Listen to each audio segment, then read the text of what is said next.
ঝিনাইদহ জেলা আওয়ামী লীগ কার্যালয়ে পতাকা উত্তোলনকারী ছাত্রলীগ নেতাকে তেজপুত্র ঘোষণা করেছে তার বাবা। আজ বুধবার ৪ঠা মার্চ বিষয়টি জানাজানি হয়েছে। এর আগে গত সোমবার বাবা আবু জাফর তার সন্তানকে তেজপুত্র ঘোষণা করেন।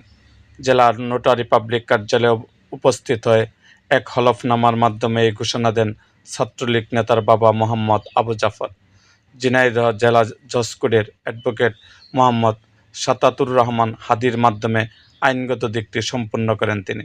গত ২১শে ফেব্রুয়ারি ঝিনাইদহ জেলা আওয়ামী লীগের পরিত্যক্ত কার্যালয়ে পতাকা উত্তোলন করেন তার সন্তান নাহিদ হাসান সবুজ। সে ঝিনাইদহ সরকারি কেশবচন্দ্র কেসি কলেজ শাখা ছাত্রলীগের যুগ্ম সাধারণ সম্পাদক হিসেবে দায়িত্বে আছেন। হলফনামার সূত্রে জানা যায়, নিষিদ্ধ ঘোষিত ছাত্রলীগের সঙ্গে সক্রিয় হয়ে রাজনীতি করায় ঝিনাইদহ সদর উপজেলা পুরাহাটি ইউনিয়নের আডুয়াকান্দি গ্রামের ব্যবসায়ী মোহাম্মদ আবু জাফর ৪৮ তার ছেলে মোহাম্মদ নাহিদ হাসান সবুজকে ত্যায্য ঘোষণা করেন।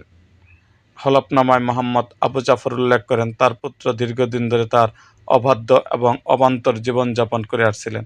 তিনি বর্তমানে পরিবারের সাথে বসবাস করেন না এবং নিজের খেয়াল খুশি মতো আলাদা থাকেন।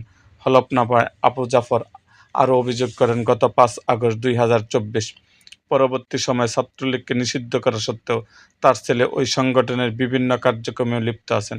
বিশেষ করে গত ২১শে ফেব্রুয়ারি ঝিনাইদহ জেলা আওয়ামী লীগ পরিত্যক্ত কার্যালয়ে পতাকা উত্তোলন করেন তার সন্তান নাহিদ হাসান সবুজ।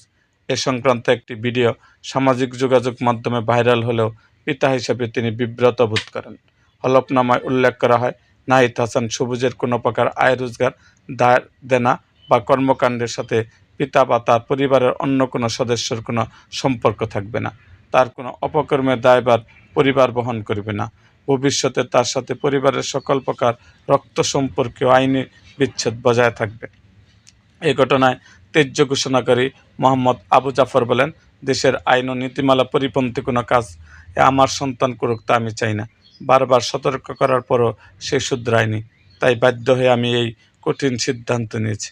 এ ব্যাপারে ছাত্রলীগ নেতা নাহিদ হাসান সবুজের বক্তব্য জানতে তার মুঠোফোনে একাধিকবার যোগাযোগের চেষ্টা করেও কোনো মুঠোফোনটি খোলা পাওয়া যায়নি। এরকম আরও ভিডিও পেতে আমাদের